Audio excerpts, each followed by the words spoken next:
Hello, this is Beyond the Limits. I'm Mike Forsyth, my co-host is Matt Clark, and today we're kicking off 2025 with a dive into the wild, wonderful, and often confusing world of vitamins and supplements. Expensive advertising, celebrity endorsements, and even clinics recommending intravenous infusions, vitamins and supplements are everywhere. But what do we actually need? Is a healthy diet enough? Or should we all be considering daily supplements? Vitamins and supplements are a massive business now, with over 90,000 products available in the US and the UK supplements market valued at over £20 billion. With an increase in health promotion and wellness, interest is higher than ever, with 30% of adults in the UK reported to consume supplements. In today's episode, we will shed some light on some of the products being heavily promoted and attempt to answer one central question: should we be all taking vitamin supplements? Hello, Mike. How are you doing? Welcome back. I think this is episode number 5. It is episode number 5. We can skirt over the fact that it's the third attempt at episode number 5 for reasons that will remain secret and are in no way due to fears of being sued. But I'm delighted to be here, really excited to be talking about vitamins, and I think there are a couple of reasons why I wanted to do this topic, and I'll be interested to hear your thoughts. Firstly, there has been a recent article in the paper that was quite shocking to me that suggested that the number of people being admitted to hospital in England currently because of lack of vitamins or minerals is soaring. So actually we're seeing an 11% increase from previous years. So there's an issue there, and that whether that is suggestive of poor diet and whether that is because healthy foods are more expensive, I don't know. Those are a couple of the theories postulated. The other side of this, though, is that honestly, seemingly every day I'm seeing adverts for vitamins and for supplements and even IV infusion clinics that essentially are promising the world, improvement in your immunity, in your mood, in your energy levels. And so I think it's a really interesting topic to talk about. I think it is worth caveating with the acknowledgement that we as doctors, I think, can often be quite dogmatic and reluctant to accept new treatments and remedies. So I think we'll hopefully address this with quite an open mind and be able to come to some conclusions. I agree. I think doctors can be overly dogmatic. I fall into this category often. My wife is constantly trying to remind me that I don't know everything, and unfortunately, or say probably all of the time, she's correct. I have been approached by quite a few friends. Well, actually, when I say quite a few friends, I mean 2 friends who have suggested that they are interested in vitamins, more specifically the supplements that they're being bombarded with online on things like Instagram, and whether there's any merit to them. I think they all play quite strongly into this unmet need of, could we all be superhuman? Could we all be better versions of ourselves by supplementing ourselves with a fairly simple panacea of a daily pill? And I think we'll get more onto that into this episode, won't we? The central question that we want to try and answer here is related to multivitamins, because there are just so many supplements and vitamins out there. We would be talking for hours if we tried to cover everything. So I think we're going to take quite a broad look at the whole landscape, but then focus in on multivitamins and really try and answer the question: should we be taking them? Do we need them? Is this something that we're going to add to our daily life? Right, Mike, I'm going to get us started. I think it's important to rattle through some of the must-haves. Let's keep this brief because I think most people know this. Vitamins or vitamins, I think actually vitamins is the correct terminology. I think the Americans have got it right there because it was originally coined by chemists back in the 1900s about them being vital, and A means these essential nutrients that we have to ingest to survive. And a quick rundown of some of the absolutely essential ones. So iron is a must-have mineral. It's critically important for the transportation of oxygen around the body, and if untreated, it causes anemia. Most people know that it causes fatigue, lethargy, shortness of breath. If you're experiencing any of those, consult your GP. That's a massive quick win and will make yourself feel a lot better with some simple supplementation. Vitamin D, Mike, do you want to give us a lowdown on that? Yeah, absolutely. Although now I'm completely questioning myself as to whether I should be calling it vitamin D, but we'll stick with the original pronunciation for now. Vitamin D, look, again, one that people know a little bit about, but I think perhaps it's underappreciated just how common vitamin D deficiency is. The problem with vitamin D essentially is that Very little of it comes from food. So only about 10% of our vitamin D requirements come from ingesting foods. And classically, they're your mushrooms, margarine, oily fish, cod liver oil, that kind of thing. So the vast majority is actually synthesized in the skin. And it's difficult to get adequate levels through the skin for most of the year, for at least 6 months of the year in the UK. So classically, if you're a fair-skinned young person, you need about 20 to 30 minutes of midday sunlight exposure on the face and forearms 3 times a week to get adequate vitamin D exposure. So that's quite difficult to do, particularly then if you add in the fact that sun cream SPF of 15 plus tends to block, I think, 99% of the vitamin D synthesis. So looking at the guidance, you've got your 2 groups, your individuals with low sun exposure, so those who are institutionalized or always got their skin covered, ethnic minorities with dark skin, 2. I think we'd add into that pregnant women and those breastfeeding. But then actually, if we look at the age range, anyone under 4 should be on vitamin D all year. Anyone over 65, likewise. And then those in that middle ground, the 5 to 64, we should be considering this for at least 6 months of the year in the winter months. So I think just an interesting takeaway point from that. I know we're giving very broad brushstrokes in terms of talking about these vitamins, the non-negotiables as we're referring to them, but I think these ones are common in terms of deficiency, so worth mentioning. Yeah, lastly, I'll rattle through 2 more. B12 is another one we test for, and we're aware that this can be deficient particularly in vegans, those who are avoiding animal products where it's commonly found. Less common is the pernicious anemia, which is an autoimmune disease which can affect those in advancing age, typically people over 60. This is due to a lack of a protein called intrinsic factor, and it essentially means you absorb it less. And lastly, folic acid, and I don't think anyone will refute, there's some strong evidence behind this one, particularly in women who are considering conceiving, getting pregnant.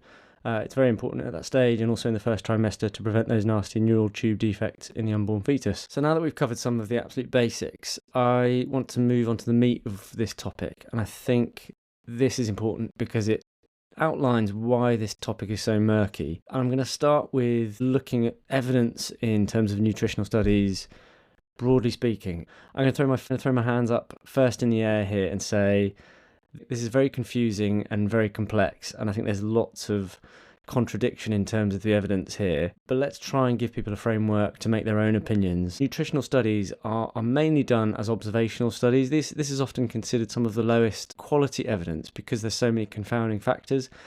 So when you're giving someone a vitamin, even if it's blinded, a cohort have the vitamin, a cohort have the placebo, you're then observing them for a period of 5, 10, ideally their whole life.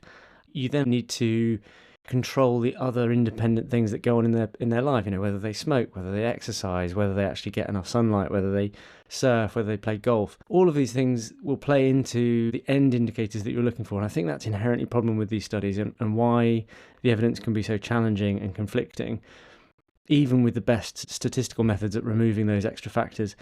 Another thing to consider is this thing called publication bias. So when anyone's setting up a study or structuring a study or then even publishing a study, intrinsically at every step along the way, there is this bias of the only stuff that's going to get published is the stuff that either has interesting or surprising results, and that's going to be baked into the cake at every step of the way.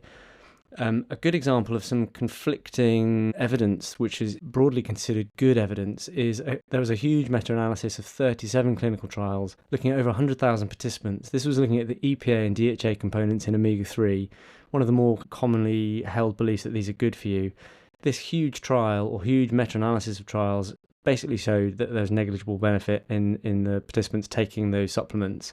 Completely contrasting to this, there's another big trial called the Reduce It trial, which had 8,000 participants, and these were given high doses of EPA versus a placebo, and this showed statistically significant results in the reduction in certain negative cardiovascular outcomes. I mean, they are in direct contradiction of each other, and I think that might play into us admitting there's lots of things we don't know. So with all those limitations of how to conduct these studies, there are other things that we're now acknowledging we don't really fully understand or appreciate. One example of that might be this concept of the microbiome, which definitely didn't exist when I was at medical school, and I think it could explain why people are so unique and different from each other, and how they may interact and metabolize these vitamins differently. And it's a big unknown, and is difficult to really test for.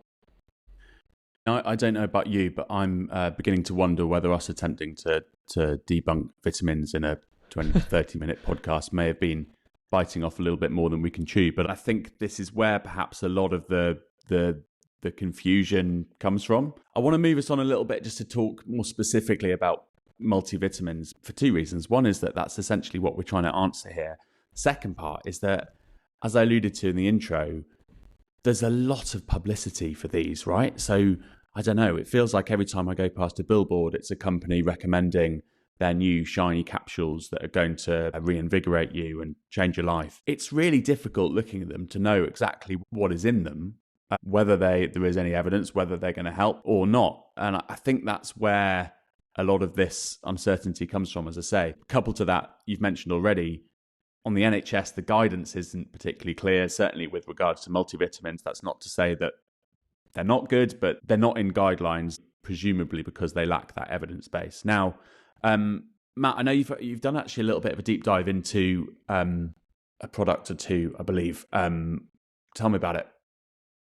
Yes. Before I get into the specifics of the two products I've looked at, I think it's important to add a header that it's shocking how easily some of these products can be launched with essentially no evidence to support them. So there's a very loose framework in terms of how products can come to market. There needs to be no proof of efficacy, really. A lot of these products can be contaminated and can ultimately be harmful, and they're only actually really removed at a later date when harm happens, which I found completely shocking, particularly when poisoning with things like heavy metals, for example, or liver inflammation, organ failure, essentially. A lot of this is silent. There are actually no symptoms until it's too late. I'm going to start with a product called AG1. This used to be known as Athletic Greens. This is a massive company, now valued at over 1.2 billion. It'll cost you about £100 a month to subscribe to this product. This is essentially a green powder that you mix with water and make into a slightly bitter tasting drink. It has huge celebrity endorsement, including the likes of Hugh Jackman, Cindy Crawford, and Lewis Hamilton as well, I believe. And it's easy to see how this product can tap into the psyche. It's green for a start. It has 75 different ingredients, all with beautiful accompanying pictures on their catalogue on their website, detailing why they're so good for you individually. It's called Athletic, it's low in calorie, etc., etc., etc. Yeah. It has various word soups like alkaline, nutrient-dense superfood. It's very clever in being impressive in its health claims, but also vague enough to avoid any material lawsuit or dispute later down the line. I'll give you an example of that, like rosemary extract being traditionally used for brain function, or polycolcinol appears to benefit the body. These are vague claims that all sound rather good, but can't really be disproven or challenged later down the line. There is one good thing about this product that I found. It is tested for contaminants, which means they are testing it for heavy metals, so hopefully you're not going to get poisoned by the unknowns within it. It is also certified for sport too. Unfortunately, that doesn't mean it's proven efficacy or it will make you more athletic. It simply means that you won't fail a drugs test while you're taking this. The clinical trials, when trying to review them for the AG1, are small. These are observational studies. They're sponsored by the manufacturer and they're only run for a few weeks. So essentially, these aren't very helpful, I don't think. I mean, I guess the counter to this, and perhaps just to avoid us having to record this podcast for a fourth time, is that lack of evidence doesn't mean that there isn't efficacy. I guess that's worth mentioning, isn't it? So whereas the trials haven't demonstrated anything at the moment, we've already outlined the difficulty with these trials. So look, it's difficult to say that this doesn't work, but equally there isn't a lot of evidence that it does. Is that a fair summation? Yeah, it is. But at the risk of sounding overly PC, let me get my teeth into it a little bit more. I think on the website there are 75 different ingredients. They all look very beautiful. And there are some claims that each of these individual ingredients can have beneficial effects. My hesitance to endorsing that is that there's no understanding or evidence of what 75 ingredients do in combination.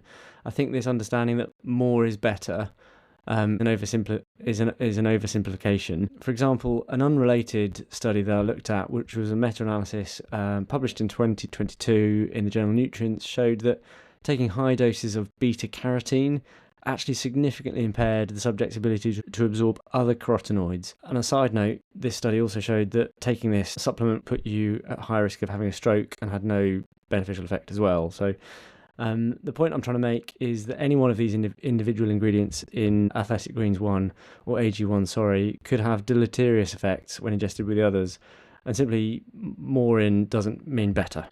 Lastly, many of the ingredients are also known to interact with prescription medications. For example, astragalus root can interact with antidepressant medication. Some of the others in there can reduce the effectiveness of anti-epileptic medication. There's also these odd concentrations of vitamins. For example, 500% of vitamin C, 1,100% of vitamin B6. Now, we haven't touched on this yet, but there are fat-soluble vitamins and water-soluble vitamins, and excessive quantities of water-soluble vitamins, you're just going to be peeing these out, and it's just money down the drain.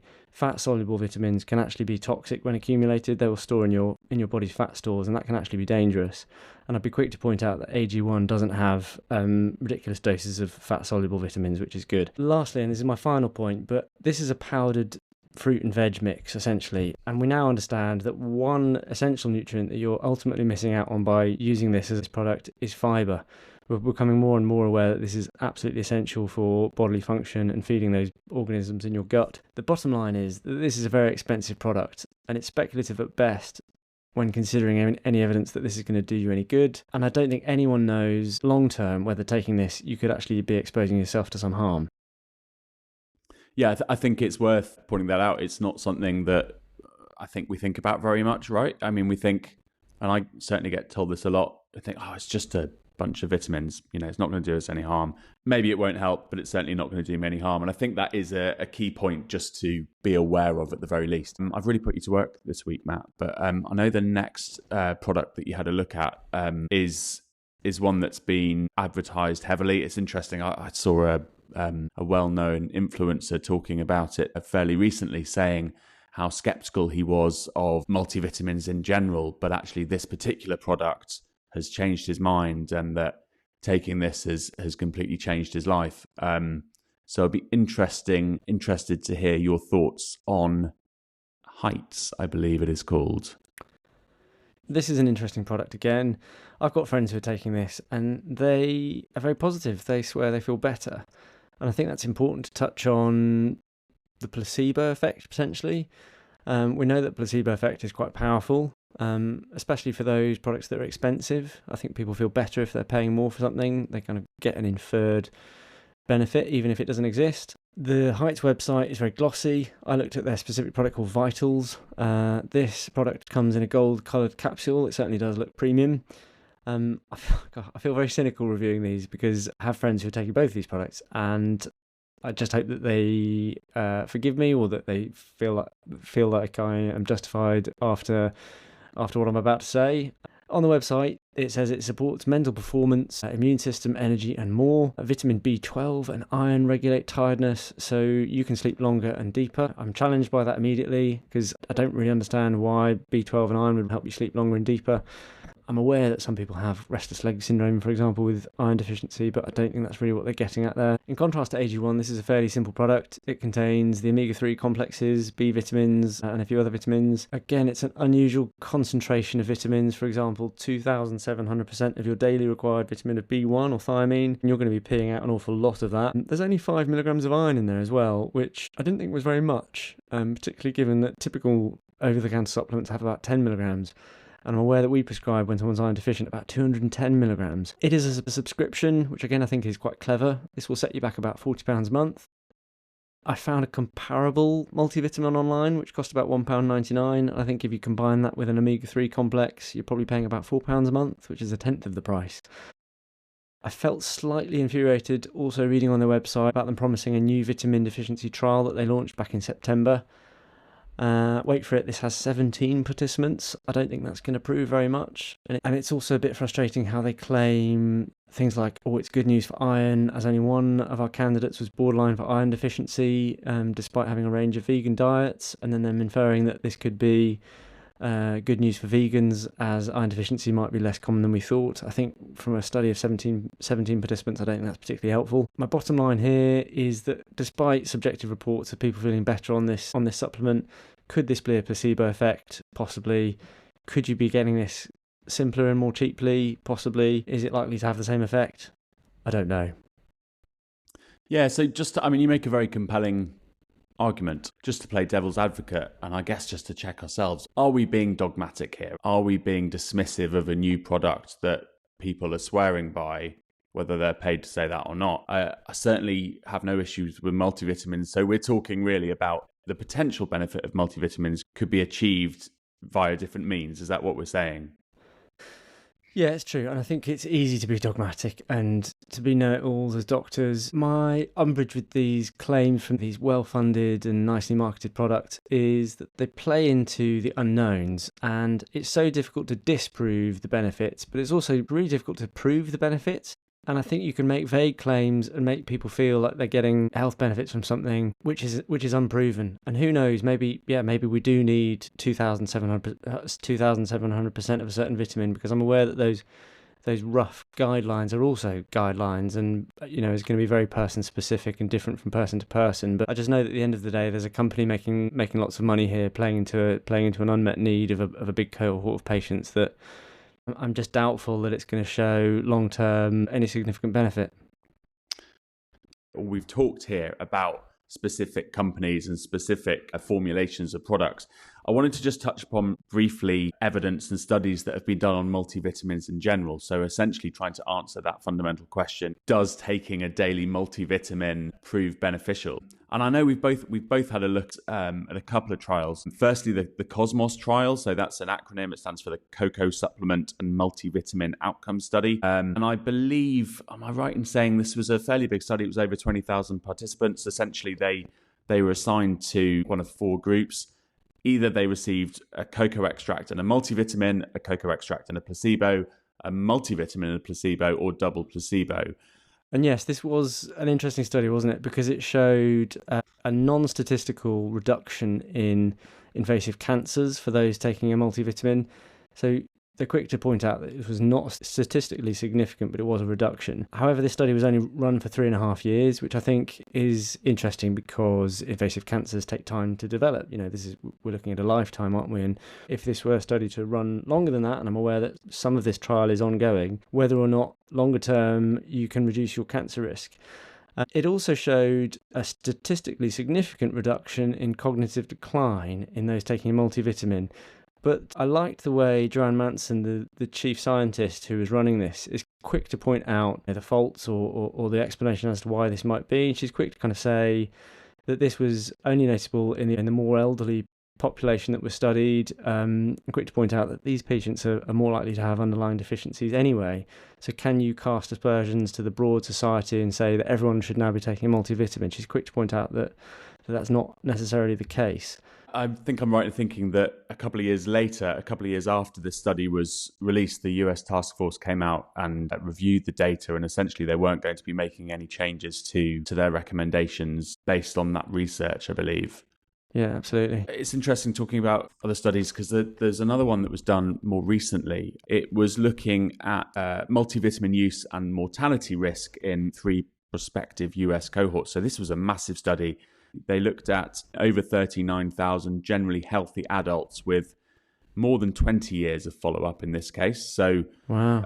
The conclusions they came to with this was that there really wasn't that much evidence. So daily multivitamin use was not associated with a mortality benefit. Interestingly, and I think this was picked up by a few of the major news outlets at the time, it even showed perhaps that rather than living longer, people who consumed daily multivitamins were marginally more likely than non-users to die in the study period. Although I think looking at the data regarding that, the feeling was that may have been influenced by those people choosing a treatment of a multivitamin over more recognized and established medical treatment. I have heard cases, you may have been the same, Matt, of people neglecting a more recognized medical treatment in favor of, for instance, high dose infusions or high dose treatments of vitamins or supplements. Likewise, dietary, I think, again, the temptation perhaps can be, oh, well, look, I don't need to eat a varied and balanced diet because I'm taking a daily multivitamin. So Those things are a little bit Mm. more difficult to put your finger on, but I think worth mentioning. Yeah, all very good points. Let's wrap this up then, Mike. What would be your take-home key points? Yeah, well, I mean, what I took away from this was a couple of things. And I still find the stat about hospital admissions on the basis of vitamin and mineral deficiency quite depressing. But as a whole, I mean, it made me think, God, I should probably be taking some vitamin D, and the importance of those non-negotiables and having a really balanced and varied diet. And I think that's still going to be the key takeaway point. In terms of vitamins specifically, I'm fairly open-minded about this. I think it's unlikely to be particularly harmful taking a daily multivitamin. I think you could potentially hedge your bets doing that. I've got no interest at the moment, certainly in terms of signing up to expensive subscription services with products that promise the world. But equally, I think everybody, if they're able to do their own research and look at the products very carefully, then I don't have a huge issue with it. So I'm sitting maybe not squarely on the fence, but perching perhaps. Yeah, lots of interesting points there. I think some of my take homes are that this is a confusing topic because it is confusing and there's lots of contradictory stuff in terms of evidence. I think supplement companies are likely to overpromise and underdeliver. I think proving efficacy of these is fraught with complexity, is very expensive, and is surprisingly not actually needed for them to bring products to market. And why on earth would they pay loads of money proving their worth when they can just do it? I think inexpensive multivitamins, vitamin D, omega-3 complexes, some of the more backed supplements might be a good way of hedging your bets. I think it's going to help a small number of people, but it certainly, like you said, should not replace a healthy diet. I probably am going to go and get a multivitamin and just take it once a day, but I'm also going to be reaching for some fruit and veg as well. Matt, good to chat. Let's do a different topic next time. Cheers, Mike.